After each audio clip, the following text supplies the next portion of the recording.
Good afternoon, everyone. I am so excited for today's Here with Families, Here for Families Facebook Live. So welcome everybody just logging in. My name is Brittany Miller with Raising Special Kids, and I'm on the family support team, and I've had the pleasure of hosting this Facebook Live since the spring, and I'm so excited that we have two guests that are back from the Department of Education to help us understand what is compensatory education, what does it mean, and all that it entails, so we can empower parents to understand what the service is when they're communicating with their school teams. So before we get going, I did want to welcome everyone again. Thank you for joining us on a Friday. We do have a Raising Special Kids update. Of course, we've been busy helping families with special education concerns, navigating state services. We've been doing a lot of trainings. Now that we're virtual, we've been able to offer even more trainings for families. So make sure you check our website because there still are some left before we wrap up for the holidays. So check out that. We also are in the full swing of our annual campaign. So if you feel inclined to donate, we would greatly appreciate it. Together We Can is our theme this year, and we really feel like it's timely. You know, together we can inspire hope. Together we can help families raising children with disabilities. Together we can unite our communities, and that support that you provide is crucial. And we're so grateful. It helps us continue the great work we do in supporting Arizona families raising children with disabilities. Another exciting update, we'll go ahead and post these in the comments. A few weeks ago, we had the pleasure of hosting some listening sessions on AAC, so augmentative communication. Many of you that have DDD services for your children are aware that in January, the health plans are going to be taking over that process. So we hosted several trainings in English and Spanish, and Mercy Care and United Healthcare Community Plan representatives were there just listening and hearing feedback from parents, you know, what their concerns are, what questions they have. And we're very excited because starting December 14th, we're going to be offering update sessions. So there'll be sessions you can register for just like before. We'll post the information in the comments. And the health plans are going to let us know as families what it's going to be like starting in January. So I highly encourage you to attend so you can be aware of what that will look like for your children. So let's get started on today's topic. Again, we are talking about compensatory education. And for many of you, this may be a new term. And we have Lori Bird from Dispute Resolution from the Department of Education and Angela Odom from Exceptional Student Services here to answer questions to help us learn and understand. Both of these women have extensive experience in helping families with special education. And thank you both. I'm so glad that you're here with us today. Thanks, Brittany. Thank you. Happy to be here. Oh, good. Okay, so we have given them a whole list of questions about what families are telling us. You know, families call in Raising Special Kids all the time and they have questions. And this term is something that they're hearing more and more about because of the pandemic. So I'm just going to get started on these questions and just let both of you kind of tackle them and go back and forth. So to start things off, what is compensatory education? Well, what we're talking about is what's called compensatory educational services.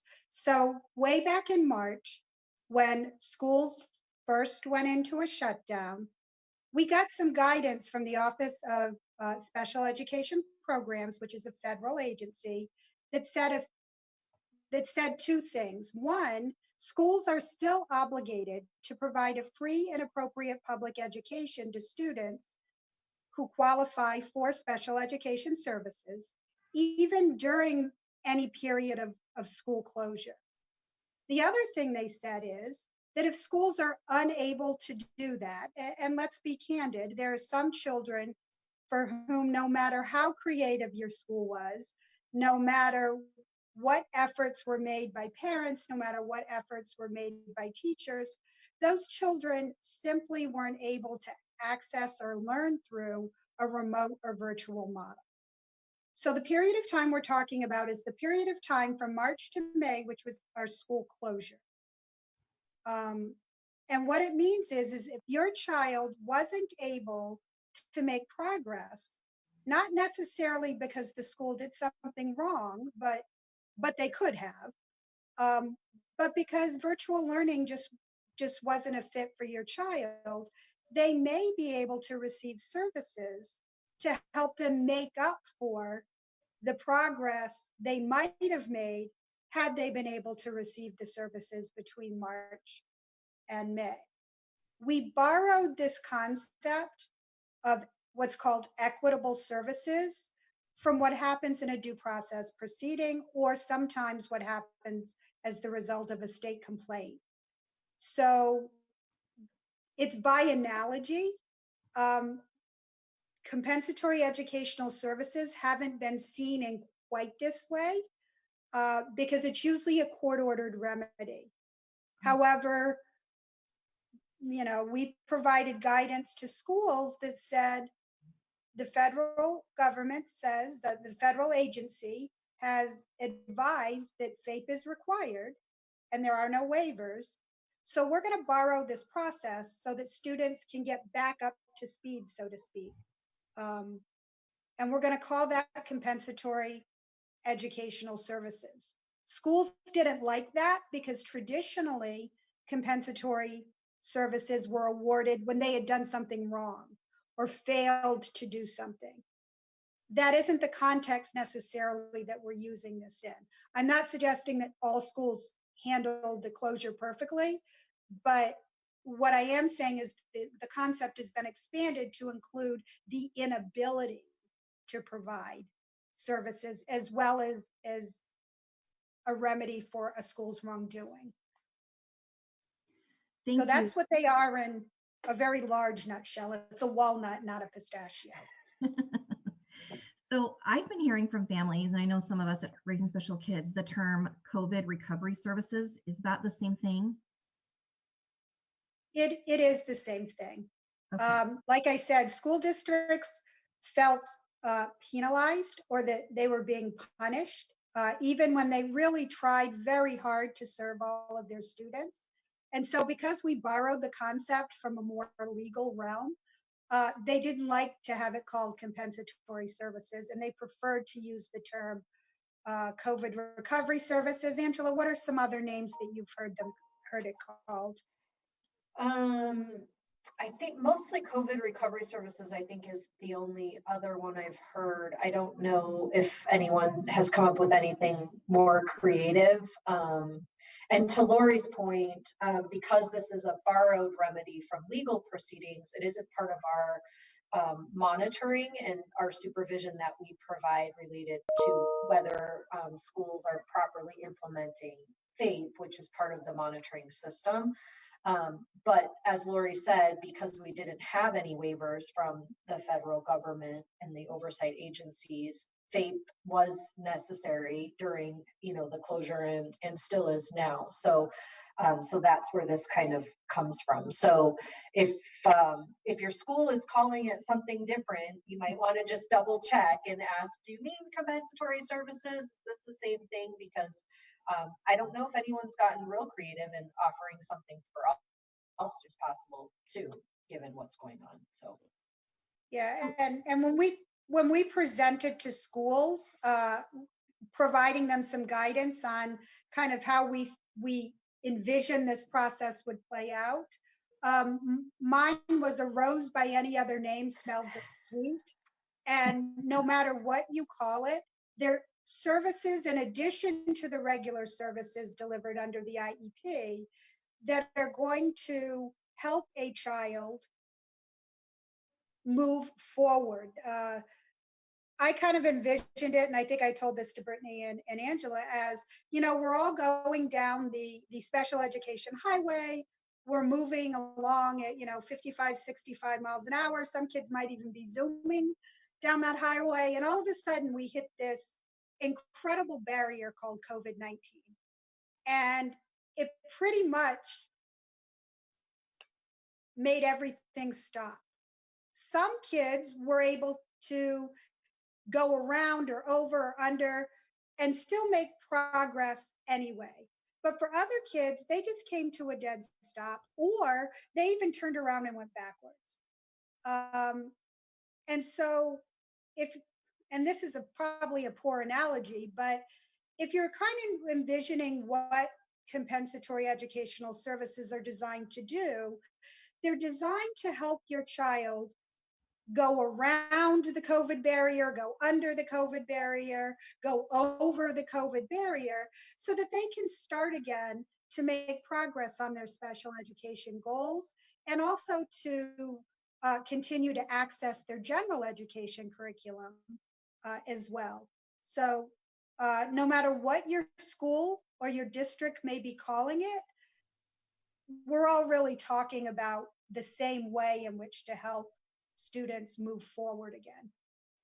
Thank you. I like that analogy. That makes a lot of sense. And so just to clarify, because I've heard this question often, compensatory education, it is related to the time period of, you just say March through May of this last school year, right? So it wouldn't apply to this school year, correct? Is that right?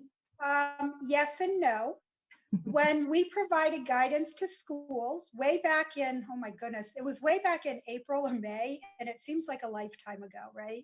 We actually, like all of you, were envisioning that this would be over and done with, and we'd all be starting the new school year just as we always had.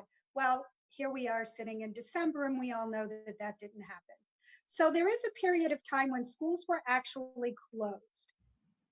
The guidance that ESS has on its website related to compensatory educational services refers to that period of time. However, going forward, schools are still obligated to provide your child with a free and appropriate public education. And that the remedy for failing to do that can always be compensatory makeup services, whether that's ordered by an ALJ, whether you decide you want to file a state complaint, which I'm not pushing anyone to do, or whether you enter into some kind of settlement agreement with your school. But really, when we're talking about starting conversations about what happened during that March to May period, that's really where we're focused today.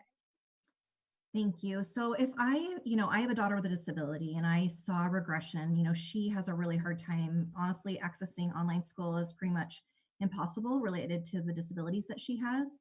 So if I have these concerns, what do I need to do now? Do I need to request an IEP meeting? How do I get the process started? So I'm just taking a minute. I'm trying to make this, there's so much information. I'm trying to break it down into little No problem. digestible bits.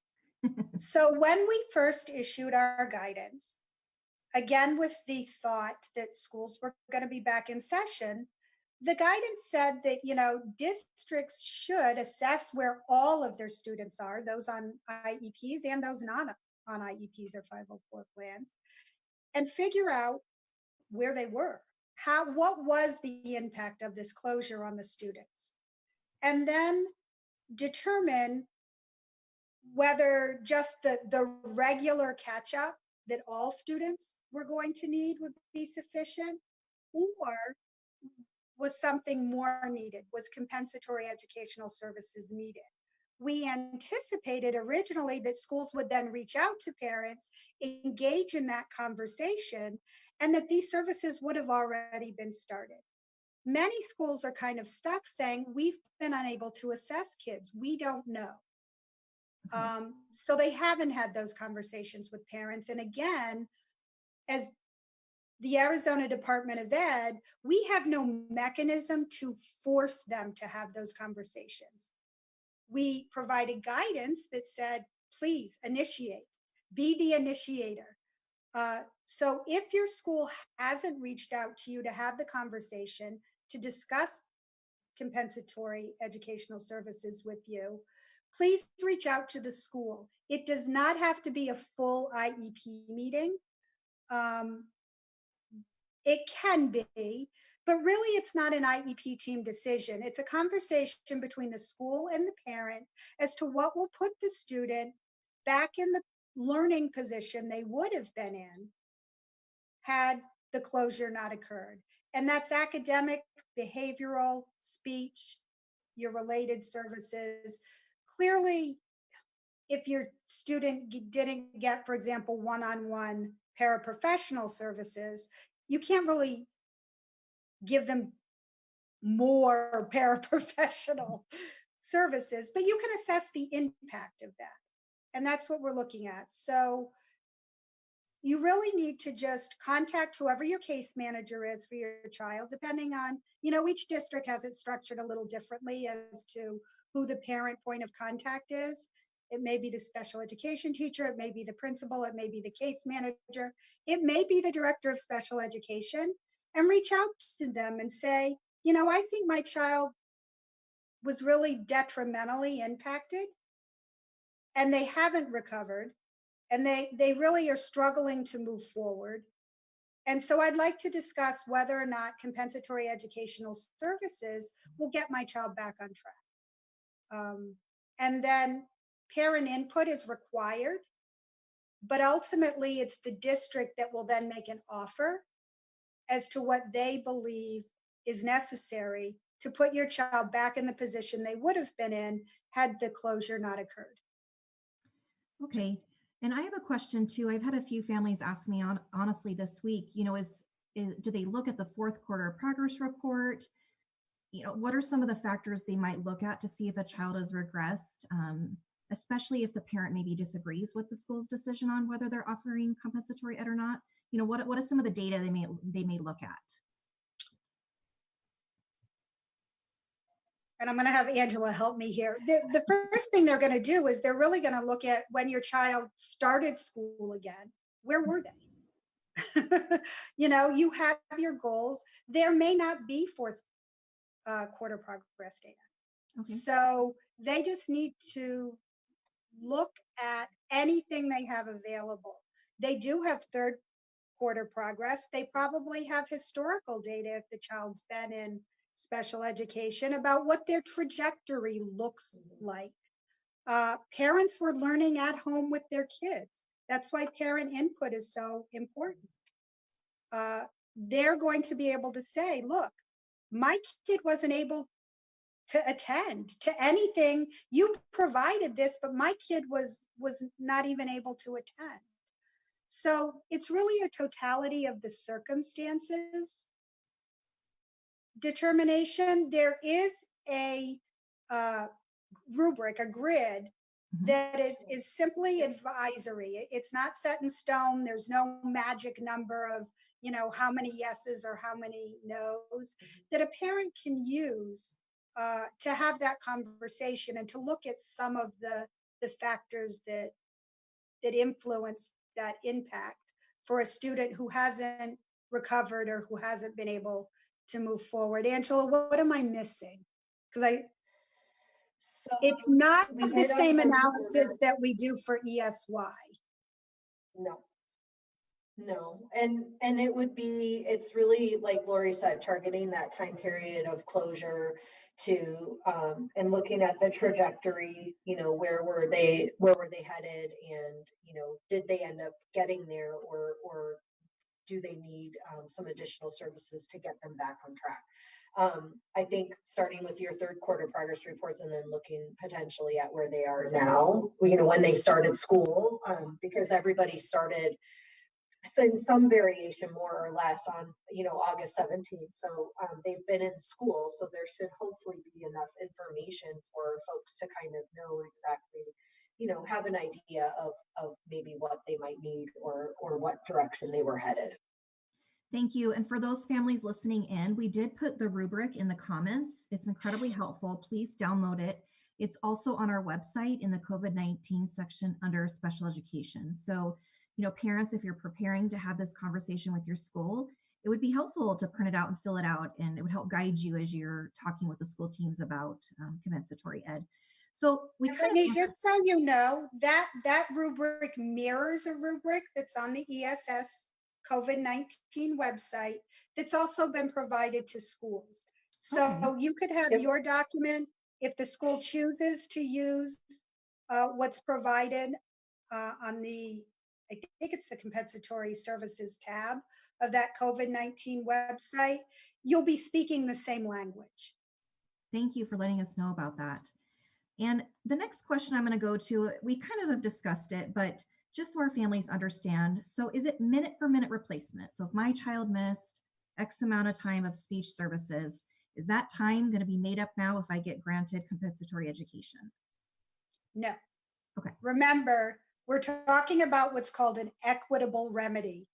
It's what does the child need simply to make up ground?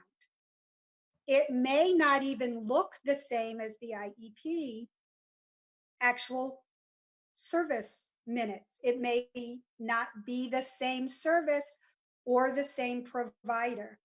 The beauty in some ways of compensatory educational services is that you and the school can be as creative as you need to be to fashion what will work for your situation and your individual child. If it may be that your child was unable to make progress because they didn't know how to use the computer. And so what's actually needed is someone to sit down with your child and teach them how to access the programs, teach them how to use the computer. It may be that, a new behavior intervention plan is needed for a short period of time because, there's been some behavioral due to, transitions and environments. So it is definitely not minute for minute. And to be quite candid, you probably wouldn't want it to be, because no one wants their child to be in a structured educational environment for 12 or 14 hours a day. So the beauty is that it can be very individualized and there is no formula, and you and the school can, and it may be outside tutoring. So you may say, you know what, I just want to take my kid to Kumon to make up for that math. Well, maybe that's the solution.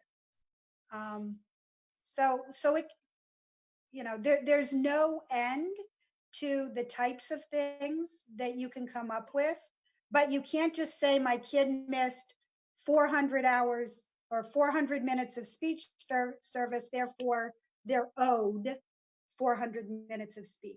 It's not a one-to-one correspondence. Thank you. And we've been getting this question a lot, and you have touched on it a little bit, but how do I prove that my child was denied FAPE? And maybe if you could explain, what that means.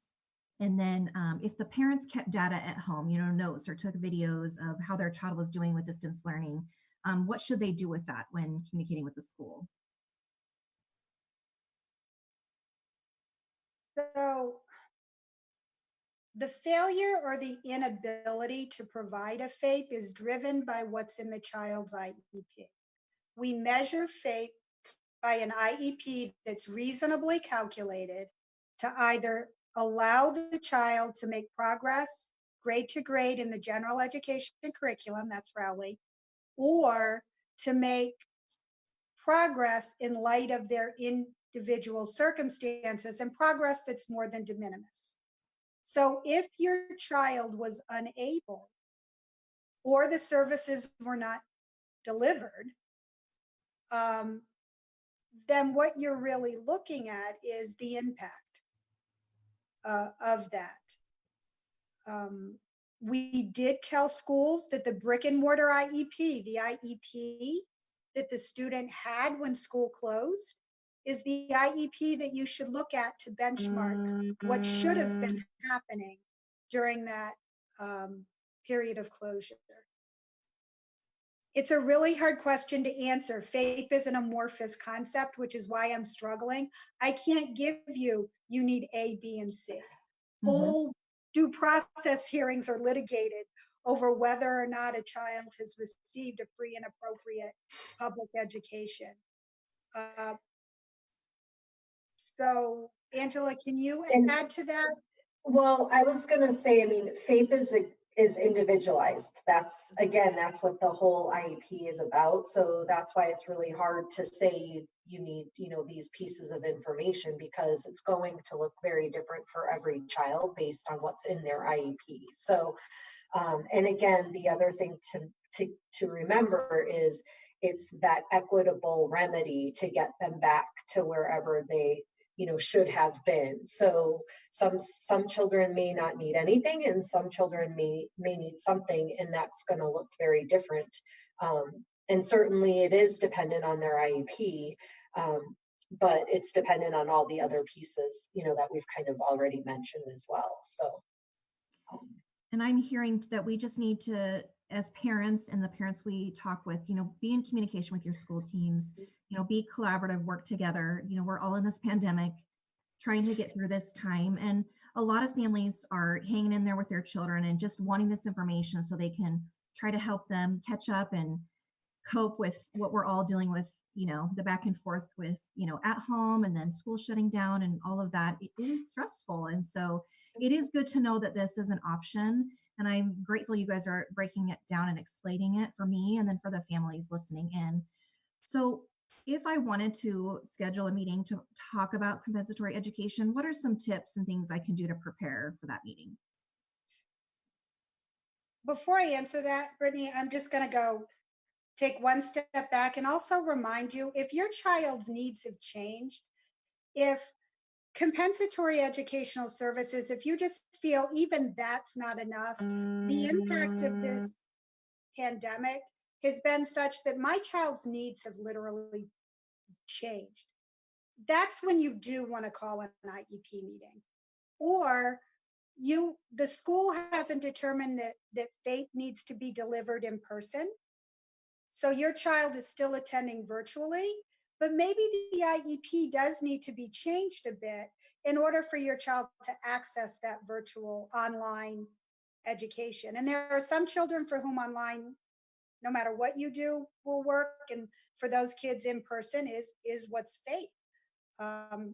It's what's needed to allow them to make progress in light of their individual circumstances.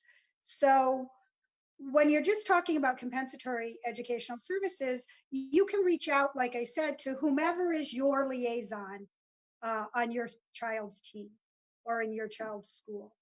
But if you really feel like that the IEP itself no longer meets their needs, that's when you want to call an IEP meeting. And so that's a hard, and when in doubt, certainly a parent is entitled to call an IEP meeting whenever they want to meet with their child's team and consider whether the IEP is meeting the kids' needs. I think parents, and I know you keep hearing this, and if I was a parent, I'd be so tired of hearing it. Extra grace, EGR, extra grace required for everyone. I know a lot of what I'm hearing is, I'm trying to start this conversation and nobody is calling me back. CC a few more people. Wrap your head around, yes, I may have to initiate and reach out more than one time. Teachers are overwhelmed. You're overwhelmed. We're all overwhelmed. Have an idea of what you believe your child needs. You are the expert on your child, but you may not be the expert on what kinds of educational interventions or strategies or services would be appropriate. So really think of it as a conversation and not a list of demands. Be creative. It may not be that we're just going to pull your child out of their art class to make up and give them extra reading time. And actually, compensatory educational services cannot change your child's least restrictive environment. So the school can't say, okay, we're just going to put them, in the resource room for 3 more hours a day. That's not okay. So, I think, and if your school hasn't even begun the conversation in some way, even if I know some school districts have sent out a letter, because there are some parents who are like, I'm just going to ride this out. We're going to do the best we can. And when this is somewhat semi back to normal, we'll just move forward from there. I would also tell parents, don't panic. Your child, everybody is behind. When the concept of ahead and behind is kind of morphed, because I'm going to give an opinion, and sometimes I'm hesitant to do that. Very few children those with disabilities and those without, have really received the same education that they would have before all of this started. So I would say be polite, but be persistent. And really feel like that this is a decision that's going to be made in consultation with you, even though ultimately it's the school that's going to make that offer of compensatory educational services. Thank you. And extra grace required. I think that's really important for us all to remember. I did have a question in the comments, if you don't mind if I ask you guys. Jennifer asks, what options do parents have when the district is only providing special education services in person, but this parent doesn't feel safe having their vulnerable child go back? Can they stay online and ask for compensatory services later, or is there another option? What are your thoughts? Okay. It's a multi-layered question. Okay. If your district, it hinges on whether your child can receive a free and appropriate education in the online environment. If your IEP team has determined that your student cannot receive a FAPE in the online environment, then FAPE can only be delivered in person. You can still elect or opt to have your child take advantage of whatever that online offering is. But it's going to be a very, very difficult challenge to say, you told me I couldn't get a free and appropriate education online. You offered me FAPE in person. And now I want you to provide me with compensatory educational services. I'm not going to pretend to know what any administrative law judge would actually do, but I think that that's a very, very difficult argument to make. And that's assuming, by the way, that your child has no verifiable health concerns that would make it unsafe for them to attend in person. If it's unsafe for them to attend, then you're having a different conversation with your IEP team about home instruction, which is very different than just the online platform that your school district might be using. And again, Angela can also add to that if she has anything to add. Yeah, I mean, you hit the main points, Lori. Realistically, it is an IEP team decision on how that FAPE is delivered, and parents do retain their procedural safeguards with that process, just like they do for everything.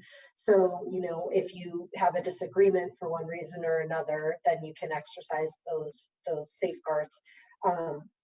But if they are providing on-site and that's what the team has determined is appropriate, then you can still do the virtual, like Lori said, but it might look different than potentially what would have been outlined otherwise. So, and again, that's barring the health issues, because that is definitely a whole nother layer of stuff to add into the conversation for sure. So. Thank you for clarifying that. And families, if you need individual assistance like this, definitely call us at Raising Special Kids. We'll go ahead and put our contact number in the comments, but it's 602-242-4366. And we can talk about your individual concerns and help you kind of prep for those meetings with your school team. So just know that, we're here to support you in all of this. And I did want to mention too, in the comments, we also posted a really neat document. It's brand new. It's 7 things families need to know about compensatory education. Raising Special Kids created it. We have these, ladies look it over, but it's a good parent-friendly document for you to read over and understand. And again, it'll be on our website under the COVID-19 education section, but we just posted it in the comments. You can also refer yourself. There's a self-referral form. So if you have questions about any of this, please fill it out because we want to help you. So I did want to move on. There's a couple more questions that I want to make sure we answer. So is there a timeline? We've kind of discussed we're hopeful schools are starting to talk about it with families. Is there a timeline by when schools need to make an offer for compensatory education, or when they have to have it completed by? No, because we kind of created this analogous, I don't want to say it's even a system, but remedy, so to speak, this equitable remedy, there really is no timeline. We at the Arizona Department of Ed did not And again, remember, we're only guiding schools. Right. School districts in and of themselves make their own autonomous decisions, but there is no timeline. And we are not monitoring. I think Angela very briefly touched on that. We're not checking back in with schools saying, have you reached out to your families yet? What are you doing? We have no legal authority to set parameters or timelines. However, we can tell them this is what we believe is in the best interest of students, and here's some guidance. So no, there's no timeline, and there's nothing that would prevent a parent from starting that conversation today, tomorrow, or even at the beginning of January. But the sooner probably the better. And Angela, Angela and I talked about this. Angela, do you want to talk about why today is better than next week when it comes to compensatory services?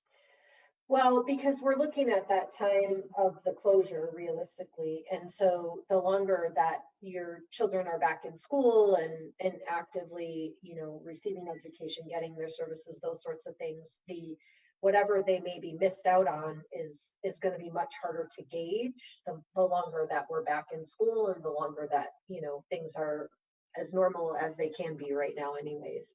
So it makes it real difficult to assess, what's potentially a new need or an enhanced need versus what might have been comp services kind of an issue. So, and that's kind of where Lori was talking previously about, if there are additional needs that your child has, certainly you'd want to talk with your IEP team to kind of see what can be adjusted. Thank you. So go ahead, Lori. Sorry about And that. if your child, the other reason is if your child has fallen behind because of the period of closure and they're continuing to struggle, not getting those services started is detrimental to your child. If they are in fact in need of compensatory educational services, you want to get those services to them so that hill isn't getting steeper. That's a good point. It actually relates to a question. I'm going to jump to it. Some parents are saying, like you said, we don't want our kids in school 14 hours a day trying to make up some of these services. Can a parent, say, thank you for the offer from their school district, but I would like to do that over the summer or over spring break or over breaks? Is that an option? You can certainly discuss that. There's nothing that would prohibit services. Again, it's a creative process. However, you do need to keep in mind the reason why you're asking for and receiving compensatory educational services. Pushing those off into the summer when your student experienced the impact a year ago might not be in the best interest of your child. And so, can you have that discussion with your school? Absolutely. Can compensatory educational services be delivered? And in fact, some schools did do it last summer, by the way. Okay. Can they be delivered over breaks? Can they be delivered in the summer, after school, before school? Yes. But if you're starting to talk about a year and a half past the time that the impact really occurred, I think that's probably in most all cases not what would be in the best interest of your student. That's a good point for parents to remember. So it just sounds like compensatory education is an individualized and often creative decision for that child. And so there's no template for any of us with children on IEPs. We need to communicate with our school teams and come up together with what to help this child, with their regression and help them catch up. It's my understanding. So if a school disagrees for the need of compensatory education, they don't believe a child regressed, there was a significant impact, or they make an offer and the parent disagrees with that, can they still exercise their dispute resolution options? Yes. If you feel like your child, there were no waivers of the IDEA. There were no waivers in March. There were no waivers starting in August. So if you believe that your child did not receive a free and appropriate public education during that period, you can file the same state complaint request for due process that you would during any other time period. And we have gotten a few, although not very many. The other thing that you can take advantage of is mediation. I'm a big believer in mediation, getting the parties together with a neutral third party, experienced in helping parties reach consensus, in order to come up with what is in the best interest of your child. Remember, these are all student-focused conversations. So yes, if you disagree, either with what the school is proposing, or that the school has proposed nothing and they say your child doesn't need compensatory educational services, all of your procedural safeguards are still available to you. But I will caution you this: if you phrase your complaint as they failed to offer me compensatory services, or I disagree with the compensatory offer that they made, I can't, not me personally, dispute resolution can't hear that. Compensatory educational services wouldn't necessarily be a violation of the IDEA Part B. So you have to phrase it like we always have, as a violation of the IDEA or a failure to provide a FAPE. And in doing that, they might want to reach out to you guys, Brittany, at RSK, to figure out what the best option is for them and their student. And again, I'm a big believer in mediation when it comes to these kinds of conflicts. And again, Angela can tell you, you're not looking for that when you monitor school districts, correct? No. So as Lori said, because compensatory educational services is that equitable remedy, it isn't something that's explicitly outlined in the IDEA, which is what guides our work to make sure that children do receive a free and appropriate public education. So we do not look for that during our monitoring and our oversight of school and district programs.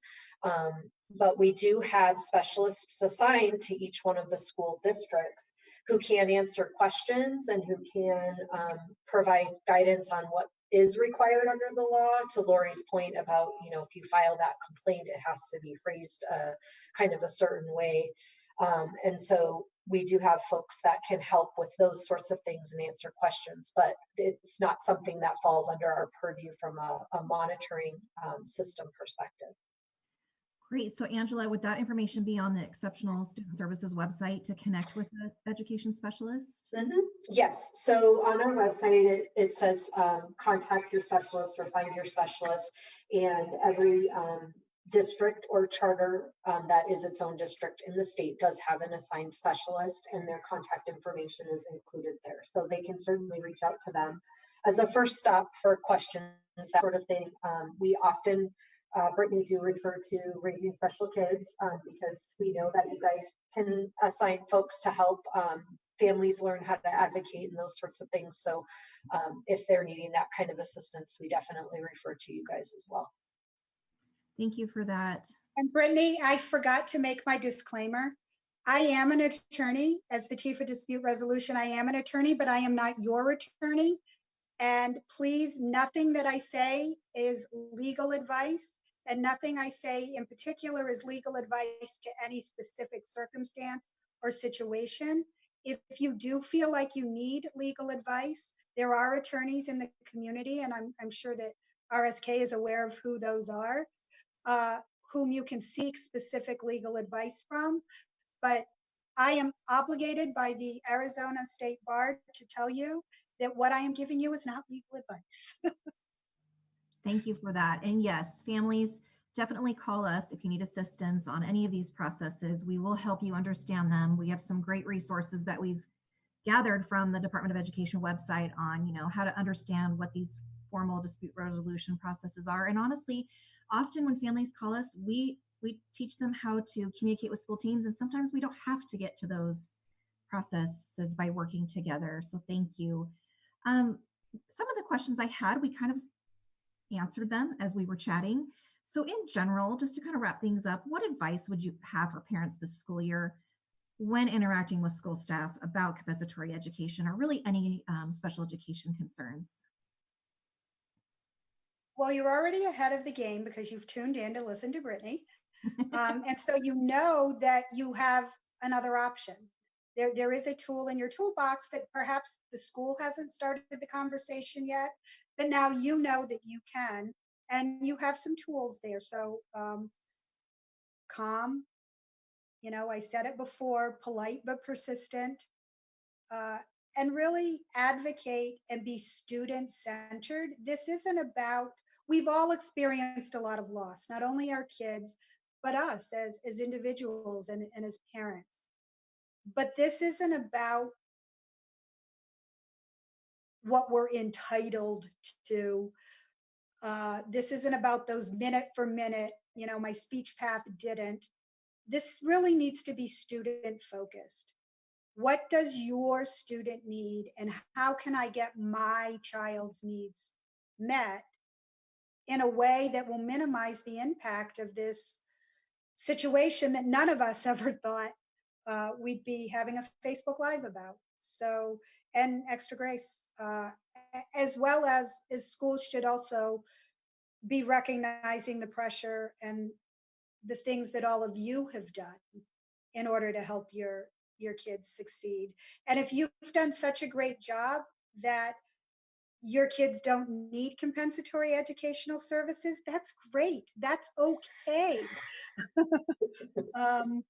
Because I know parents are knocking themselves out to take care of their kids. Definitely. Angela, did you have any words of wisdom you wanted to share? I was just going to say, I think, the extra grace and the communication is really important because, especially with the back and forth between potentially virtual and hybrid and in person and, what's safe, that communication is going to be really important because as the parent, you are, helping your kids. And so it's important for the teachers to know what's working, what's not working, because it's just going to make it easier for them too. So that communication is really, really important. Thank you so much, both of you. Put your communication in writing, even if you have a phone call, send a follow-up email. That's just good advocacy practice. And I'm sure that that's something that perhaps you guys teach in your different advocacy seminars, but it does help. It helps everybody to keep the trail straight, who you contacted, when you contacted them, and what you even said. I mean, I know I forget what I said to who sometimes. So that is definitely a good point. We also share with families, the dates are on there, so you can have the, how long it's been since you contacted the school and when the communication back. So definitely everything in writing. Well, I also wanted to mention, as we're wrapping things up, families, in our chat on the Facebook page, we now have the Arizona Department of Education COVID-19 guidance. So look at that, download it. If you have additional questions about anything we've talked about, definitely go there. Also, call us at Raising Special Kids. We want to help you. Many of us have children with disabilities, including myself, so we're in this too. We understand the stress you all are under. And we're really trying to work together with our school teams to get through and help our kids, student-focused, support to help them get back where they need to be. And hopefully someday we'll be able to put this all behind us and get back to normal is what I hope for.